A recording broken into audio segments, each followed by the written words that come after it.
Hello class, welcome to today's lesson in which we're going to start the topic number 3, which is geometry and trigonometry, and we're going to start with the lesson number 1, which includes a variety of topics. For example, distance between 2 points, areas of the most common figures, the same as volumes of the most common figures, and a little bit about angles.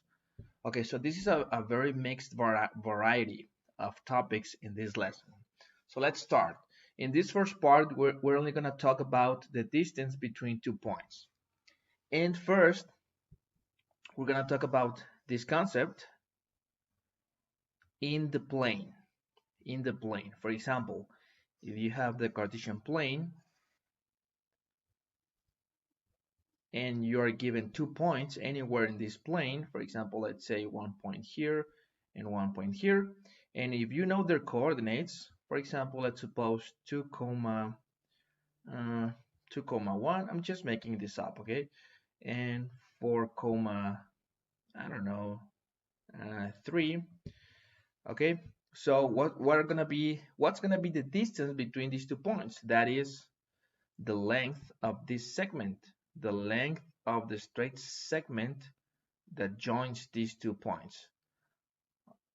How can we get this length, which is known as the distance between these 2 points?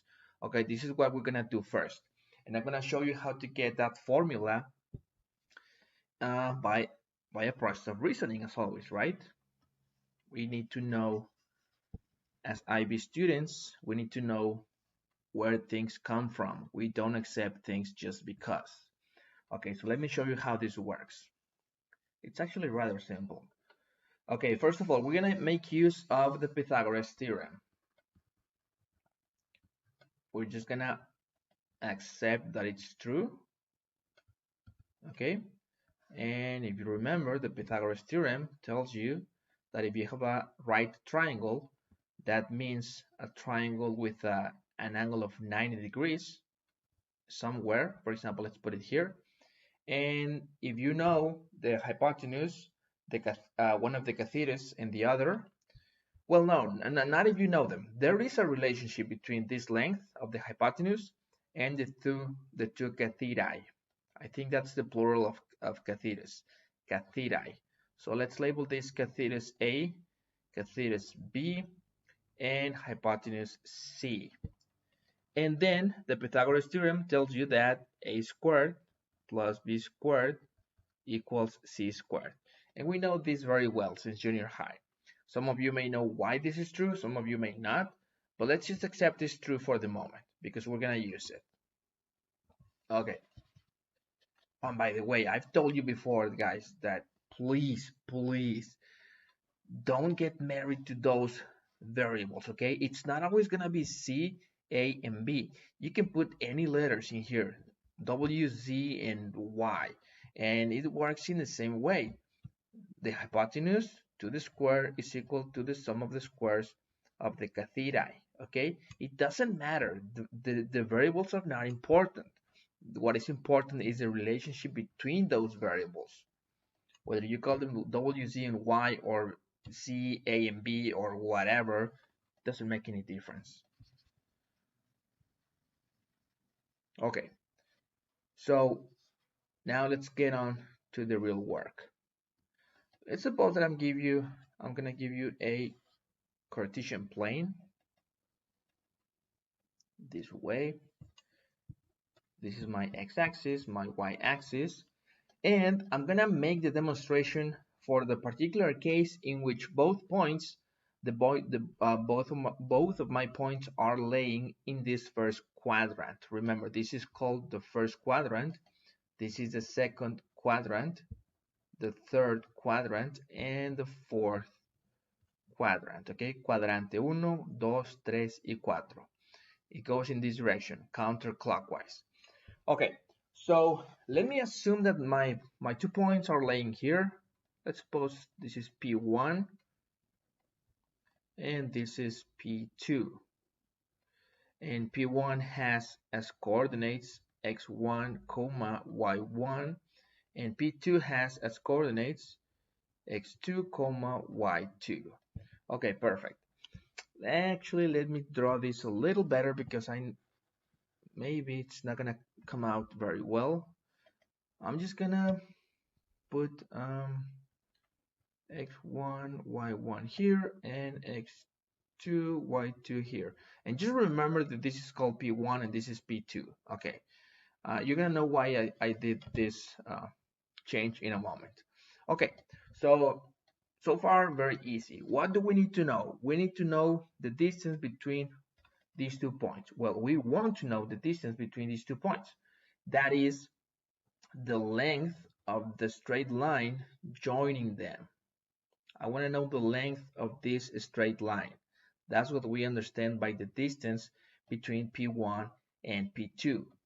Okay, what do? We do the following. What we do is this. From this point 1, you're going to drop these 2 segments or these 2 other lines, okay? One line parallel to this one that cuts the x-axis, and you locate this point, and another line parallel to the x-axis in such way that cuts the y-axis. There you have it. And I do the same for this one. I'm gonna drop a parallel to the y-axis that cuts my x-axis right here, and a parallel to the x-axis that cuts my y-axis over here. Perfect. So now, if you notice, guys, I actually know, since I know x1 and y1 and x2 and y2, I know the coordinates of my 2 points, which of course I need to know, right? If I want to calculate the distance between them, I need to know the coordinates. So I'm assuming that I know these 4 coordinates. So basically, if you notice, this is x1, right? This is y1, this point right here. This point is x2, and this point is y2. Okay, and then the next thing I'm gonna do is I'm gonna continue this segment of line. I'm gonna continue it in the same direction, parallel to the x-axis, so that it cuts this other segment of line. Okay, and if you notice, what comes out of this process, of this geometrical process, is this triangle. And since this is parallel to x, and since this is parallel to the y-axis, then this segment and this segment, guys, are perpendicular, right? This and this segment are perpendicular, and that means that this is a right triangle. So basically we have created a right triangle. You see, this is my right triangle, and therefore whenever you have a right triangle, you can make use of the Pythagoras theorem. Okay, if you need to, you can use it. Okay, so how can I use the Pythagoras theorem in my deduction of the formula for this distance? Well, it works in this way. I'm gonna make use of some colors. First of all, you need to understand that this distance from this part to this part is x2, right? All of this is x2. Is the distance from the origin to x2. All of this stuff is x2. That's pretty easy to understand, right? And this little distance in here is x1, okay, from the origin to this point, which is the same as this. This is the same as this, and all of this is the same as this. So clearly, if I want to get the distance from this point to this point, which is this, what's that going to be? That's going to be the blue segment minus the red segment, right? So but basically it's going to be x2 minus x1. Okay, this segment is x2 minus x1. Perfect. Now, doing something similar like this, but with reference to the y-axis, I can conclude that the distance from here to here, or basically the length of this part of the segment of this triangle, this cathedus, I'm sorry, this is going to be the same as y2 minus y1. Okay, basically I did the same, by the same process that I exploited here, I can get y2 minus y1. Okay, now that's it. That's all I needed to do. You're gonna know why. I'm gonna go back to white. And now I can make use of the Pythagoras theorem in the following way. I'm gonna label the distance from P1 to P2 with a d for distance, right? Which is the segment, the length of this segment. So basically, guys, what I have here is a right triangle, which I can isolate and put over here.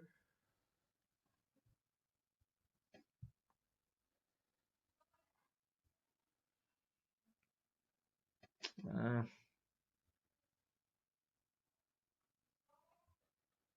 there you have it, more or less. Okay, and basically what I have in here is the distance between these 2 points. And then the length of this cathetus is x2 minus x1.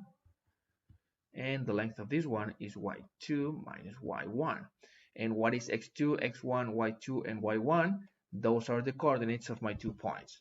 So basically now I can make use of the Pythagoras theorem and write the following. This hypotenuse, which is d, to the square, is equal to the square of this cathetus. You see? Plus the square of this other cathetus. There you have it. You see, I'm just using the same relationship that you see when you write this thing. C squared equals a squared plus b squared. I'm using this exact same thing with this other triangle. I'm using the same exact relationship. Okay, and basically, what is the last step in order to get the formula for the distance? Basically, just isolate d by taking the square root in both sides. And we are done, guys. There you go. Nice. You see, the distance between P1 and P2 is going to be equal to the square root of x2 minus x1, all of this to the square, plus y2 minus y1, all of this to the square, where x2, x1, and y2 and y1 are the coordinates of my 2 points. So this is the conclusion. This is how you deduce the formula for the distance between 2 points. So if you ever forget, and you know that happens a lot, if you ever forget how to get the distance, if you ever forget this formula, just go back to how you deduced it. Okay, for some reason the brain is more apt at remembering, at least this is my opinion, at remembering how you get a formula, like the general way to get it, than the formula itself. Okay, I don't know why. You know, when I tell you that I forget formulas very often. I don't know why. And most mathematicians and most scientists forget formulas quite often. And what we do is, I mean, of course you can just look it up in a book, right? That's the smart thing. But let's suppose you don't have a book. If you remember how you got the formula in the beginning, okay, if you remember all this process, then you just redo it and you get back your formula. You see, that's how it works. So, okay, guys, I hope you have understood this one, because I'm gonna ask to do the same from you. You're gonna reenact the same demonstration somewhere, either in a workbook or in an exam or something like that. Okay, so this one is very important for you to know how to perform.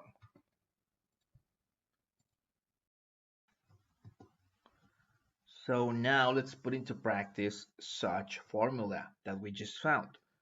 For example, with these two examples. Example number 1, find the distance between P1 given by the coordinates minus 2, 3 and P2 given by 7, minus 4. So let's start. What is my formula? Let me write it down again. The distance between P1 and P2, which is often written like so, guys. The distance between P1 and P2. This is not always the case, but if you see anywhere this notation, it's also somewhat common. Okay, so, well, nah, I'm not gonna use it. I'm just telling you, okay? So that's gonna be equal to the square root of x2 minus x1 to the square plus y2 minus y1 to the square. Okay, so this is my formula. And one of your doubts could be which, or for, well, in this case, I'm actually giving you what is the point one, which is this, and the point two. But for example, what if I'm gonna change the problem a little bit? What if I call these problems, I'm sorry, these points, what if I call them just A and B? That's perfectly okay. So which one is gonna be the point one? Like what's gonna be x2? Is it gonna be this or this? Because these are the x coordinates. But which one is gonna be x2?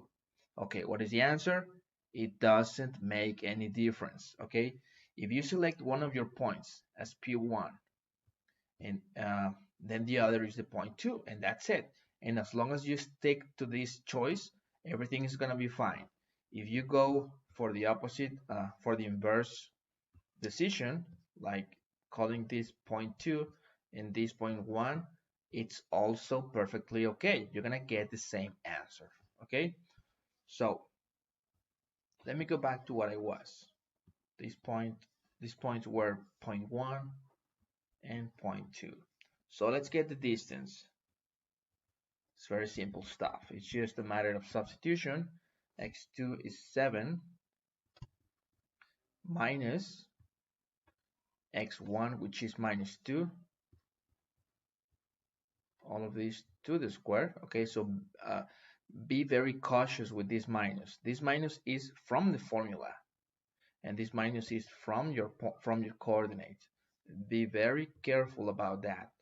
Plus y2, which is minus 4, and then minus y1, which is 3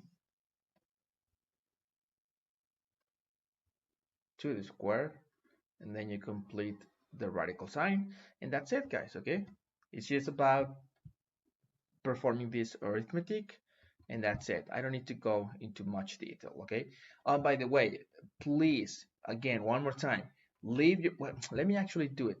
You're gonna get 7 plus 2, that's gonna be 9, that's gonna be 81, plus 7, that's gonna be 49, and finally we get that D equals 120 plus 130, the square root of 130.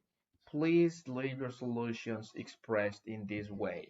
I don't want decimals. Remember, you cannot put this square root of this number as a decimal. All that you'd be doing is getting an approximation, and I'm not gonna let you do that. Okay, just keep the square root. If you want to simplify this square root, that's fine. Okay, if you can find a simplification, that's cool, but a simplification is not the same as an approximation.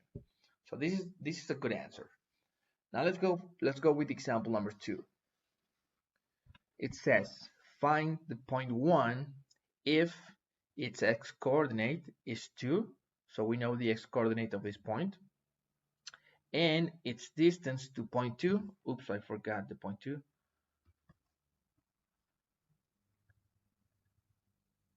the point 2 is going to be equal to minus 1 comma 5, and its distance to point 2, which is this, is the square root of 10. So what do we know? We know that we have 2 points. We know the distance between those 2 points, okay? And we only know the x coordinate of the first point, and they want me to find the whole point, okay? Basically, which means finding its y coordinate. So one more time, I make use of my formula. I write it down immediately.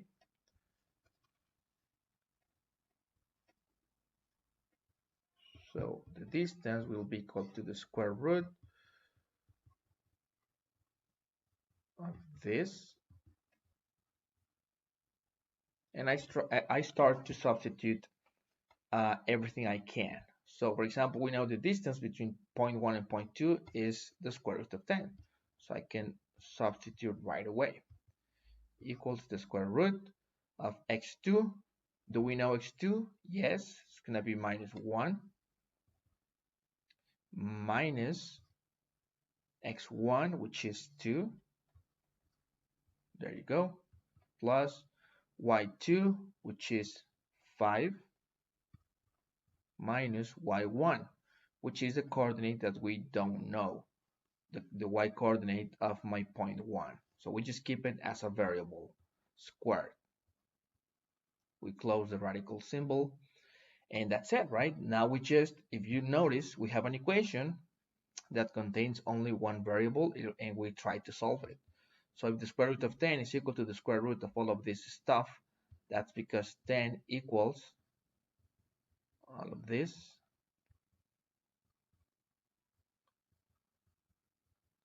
Okay, and then you start it's just basic algebra, right? 10 equals minus 3 to the square is going to be 9, plus this binomial to the square, etc. And one more time, well, in this one, I'm actually going to stop. You're just going to solve this equation, and that's it. You're going to, basically, at the end, if you notice, when you raise this binomial to the square, in the end, you're going to get a quadratic equation. Okay, and your variable will be y1. So basically, you're gonna get two solutions, possibly, right? So that means that there are two possibilities for the point 1. Okay, you're gonna get two possibilities. You're gonna do this one right away, right now, and you're gonna give me the two possibilities for this point P1.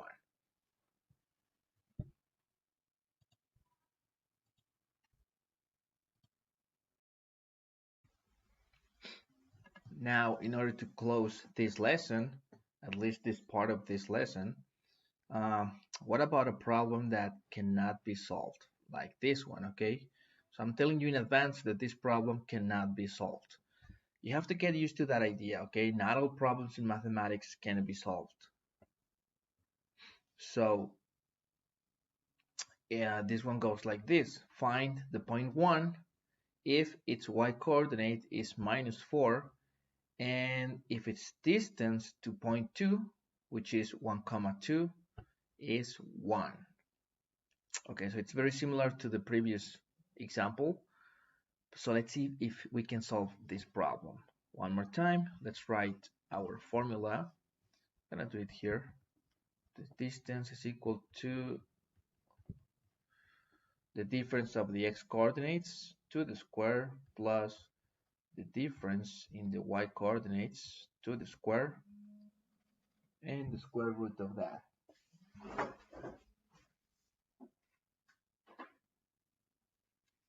Okay, so let's start to substitute all that we know. What is the distance between point 1 and point 2? Well, they're telling me that it's 1, so let's substitute 1 here. 1 equals the square root of x2. What is x2? Is the x coordinate of my point 2, which is 1. So there you go. Minus x1, which is the x coordinate of my point 1, which I don't know yet. Plus y2, which is the y coordinate of my point 2, which is 2 in this case, minus y1, which is minus 4.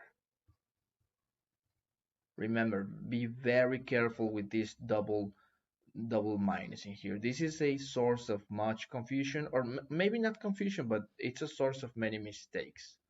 Okay, so there you have it. We are done with the substitution. Now, apparently, all we need to do is solve this equation, right? So we have 1 equal to the square root of this stuff. So let me raise both sides to the square in order to get rid of the square root. And I'm gonna get this, right? Minus times minus, I get plus 4 squared. Okay, once I raise both sides to the square, I get that 1 equals all of this. I think you must agree. Okay, and then let's continue. We have 1 equals 1 minus x1 to the square plus 6 to the square, which is 36. Let me continue here. So I'm gonna subtract 36 in both sides of this equation, and I'm gonna get minus 35 equals this binomial to the square. And look at this, guys. Is that a contradiction? Yeah, right? Because when I raise any number or any binomial, any whatever, any number basically, to the square, I should get something that is positive, not negative. Okay, any number to the square should be positive, not negative. So right now, right here, even if we are not, um, even if we don't continue with the equation, you could continue, right? You could go like minus 35 equals, then raise this binomial to the square, etc., etc. Okay, you can continue doing this. That's fine. That's perfectly okay. But right now, at this rectangle, I can see right away that my problem will not have a solution, because this is an impossible problem. I cannot find any x1 such that 1 minus x1 raised to the square will give me a negative number. So right here I can stop right there. If you want to continue and make sure that this is an impossible problem, you can do it. Okay. So basically, what is my response to this problem? There is no such point 1, okay? Not in the way that they are establishing it. There is no point 1 with a y coordinate equal to minus 4 such that its distance to this point is 1. It's impossible to find such point. And this is a perfectly good answer. Okay, so we're gonna stop it right here, guys. Start to solve some of the exercises that I want you to solve about this thing, about this idea of the distance between 2 points in the Cartesian plane, and we continue in the next lesson. Thank you.